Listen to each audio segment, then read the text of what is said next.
नांदेड शहरात झडती घेतली तर 1,500 ते 2,000 अवैध पिस्तूल सापडतील, अशी प्रतिक्रिया शिवसेनेचे विधान परिषदेचे आमदार हेमंत पाटील यांनी दिली। नांदेड शहरात 3 दिवसात 5 हत्या झाल्या, त्यावर बोलताना हेमंत पाटील यांनी ही प्रतिक्रिया दिली। नांदेड शहरात गुन्हे करून गुन्हेगार शेजारच्या तेलंगणा आणि कर्नाटकमध्ये पळून जातात। शिकवणीसाठी नांदेड शहरात हजारो विद्यार्थी राहतात, त्यांनाही या गुन्हेगारांकडून त्रास दिला जातो। गुन्हेगारीवर पोलिसांना वाचक राहिला नाही, असेही हेमंत पाटील म्हणाले। वाढती गुन्हेगारी पाहता नांदेड शहरात पोलीस आयुक्तालय झाले पाहिजे, अशी मागणी त्यांनी केली आहे। एका आरोपीच्या भावाने शासकीय रुग्णालयात उपचारासाठी आलेल्या जखमीवर पोलिसांसमोर हल्ला करून त्याला ठार केले होते। पोलिसांसमोर हत्या होत असेल तर सुरक्षा कोण करणार, असा सवाल पाटील यांनी उपस्थित केलाय। हल्ला करताना उपस्थित असणाऱ्या पोलिसांवर कारवाई करण्याची मागणीही त्यांनी यावेळी केली।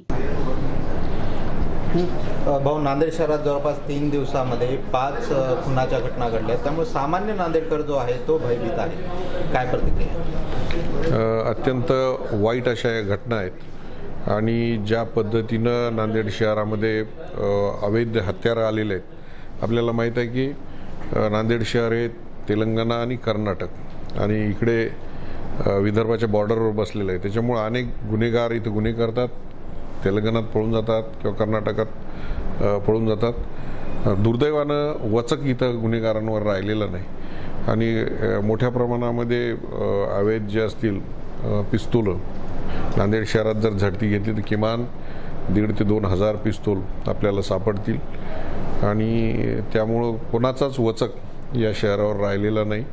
कोणी कोणाला भ्यायला तयार नाही आणि 1.5 ते 2 लाख मुलं बाहेरची इथले ट्युशनचे आलेले आहेत। मोठ्या प्रमाणामध्ये त्यांचंही बऱ्याचदा एक्स्टॉर्शन होतं। काही लोकांचे लॅपटॉप हिसकावून घेतले जातात, त्यांना व्याजाने पैसे दिले जातात, त्यांचे मोबाईल काढून घेतले जातात। हे सुद्धा काम मुलांना मारहाण झाली। एकदा मी आमदार असताना मी रेड हँड पकडलेलं होतं आणि तो खुनाचा आरोपी होता। इंजिनिअरिंगच्या GGSच्या 2 मुलांना मारत येत होता आणि त्यावेळेस पकडून मी त्याला SP ऑफिसला घेऊन गेलो होतो। 3 वर्षापासून फरार असलेला खुनाचा आरोपी होता। त्यामुळं नांदेड शहरामध्ये लवकरात लवकर पोलीस आयुक्तालय होणं गरजेचं आहे आणि अत्यंत कार्यक्षम आणि निपक्षपातीपणे काम करणारे अधिकारी इथं असणं गरजेचं आहे। अनेक लोक वृत्तपत्रांमधून स्वतःच्या दबंग अजून काय पोलिसांच्या प्रतिमा रंगवतात, सिंघम वगैरे, आणि जिथं कुठं तोडपाणी करायचं आहे तिथं मात्र तोडपाणी करायला सगळ्यात पुढं असतात। खरं म्हणजे शहाजी उमापांसारखे IG साहेब इथं आहेत आणि एक कर्तव्य कठोर आणि नॉन करप्ट तसा अधिकारी म्हणून त्यांचा लौकिक आहे। त्यांच्या कारकिर्दीमध्ये अशा घटना घडणं हे थोडंसं नांदेड शहराच्या दृष्टीनं दुर्दैव आहे आणि या शहराला एक चांगलं वळण लागावं यासाठी केवळ पोलिसांचा वचक नाही तर संस्काराची सुद्धा गरज आहे। आरोपी पकडले गेले की मग राजाश्रय असतो, त्यांना कुठल्या पार्टीशी संबंधित असतात, पोलिसांवर दबाव येतो। अनेकदा ते घटनांमध्ये दिसून आलेले आहे। जो मयत झालेला आहे तो पण एक निवडणूक लढवली होती, तर राजाश्रय भेटतो आणि त्यामुळे हे आरोपी निश्चित 2 प्रकारचे गुन्हे असतात।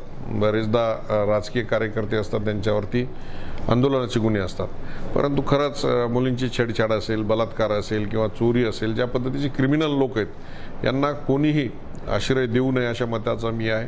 आपल्याला माहिती आहे की मोठ्या प्रमाणामध्ये मध्यंतरी शहरातल्या व्यापाऱ्यांकडून खंडण्या जमा करण्यात आल्या शेकडो कोटी रुपयाच्या आणि अनेक व्यापारी नांदेड शहर सोडून गेले। त्यामुळं राजकीय लोकांनी कठोर भूमिका घेणं अतिशय आवश्यक आहे, मग ते कुठल्याही पक्षाचे असोत। त्यांनी अशा गुन्हेगारांना थारा देता कामा नये ही माझी भूमिका आहे। पोलिसांप्रती काय म्हणाल? पोलिसांचा वचक नाही आहे, तर नांदेड शहरात 5 खून होतात। आपण बघितलं की सरकारी दवाखान्यामध्ये खून झाला तेव्हा स्वतः तिथं पोलीसवाले हजर होते, त्यांच्या समोर मारतायत तिथं गुन्हेगार आणि पोलीस हातावर हात धरून बसले, तर पोलिसिंग काय कामाची अशी? तुमच्याजवळ कमरेला शस्त्र आहे, तुमच्या समोर घटना घडते, पोलीस जर संरक्षण करणार नाहीत तर सामान्य माणसांनी कोणाकडनं अपेक्षा करायची? तर ज्या पोलीस तिथं उपस्थित होते आणि काहीच कारवाई केली नाही त्यांच्यावर कारवाई होणं गरजेचं आहे।